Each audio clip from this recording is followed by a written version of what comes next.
Hello everyone. Welcome to mywordbook.com. In today's video, I have a new word for you. Let's find out what it means and how you can use it on daily conversation. Voluminous. It is an adjective. Basically, voluminous means very loose and full, using much cloth. Let's take few examples of voluminous. Example 1. Her voluminous silk dress billowed out behind her.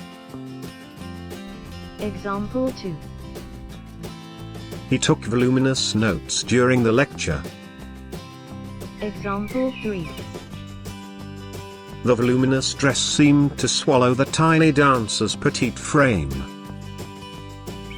Example 4. I sank down into a voluminous armchair. Example 5. The voluminous report has been sent to Congress. That is the end of today's video. Kindly share your suggestions on comment box below. And don't forget to like and subscribe to our channel. Thank you.